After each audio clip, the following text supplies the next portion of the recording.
welcome back to The Gloves Are Off. It is time for our guest, Glenn Charlesworth, to sound off. So, you get the chance to look in this camera. You have the floor for 30 seconds. On your mark, get set, go. Okay, I've got absolutely nothing to complain about. Instead, I'll make a shameless pitch on behalf of Lakeland College. If you've had the opportunity to watch a basketball or a volleyball game in our gym, you've had the opportunity to sit on our 20-year-old bleachers and you've felt the pain. Help us get rid of the pain. We need new bleachers. We need, we're at capacity. We need more comfort. And if you can help us in any way, really appreciate it. I'm done. Thanks. And you were right on time. That was exactly 30 seconds. Sounds like you've done this before.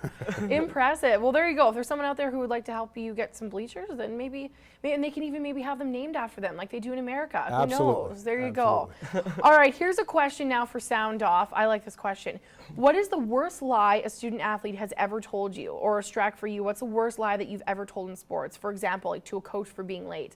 I want to hear yours first. Go ahead. Well, I don't think student athletes lie, do they? No. And if they do, you know, I don't know that I would have found them out. The only thing I can think of is when back in my teaching days when some student athletes would say, see you in class tomorrow, because I didn't. And so that's really the worst lie I've ever really caught anybody at. That's the worst. Yeah. Strack, I think you've got a bit more of a I remember a time going on a baseball. Well, I had baseball the next day, and obviously we had curfew because we were going on the road.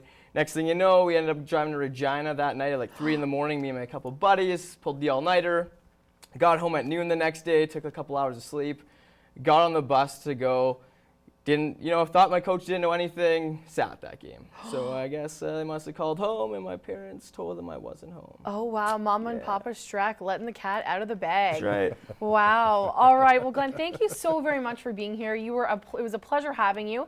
And hopefully those bleachers might get turned around in time for you next season. That'd be fantastic. Strack, thank you very much for filling in for the Colonel. No problem, Agro. All right. That's all the time that we have for this episode of The Gloves Are Off. We look forward to dropping the gloves again next week.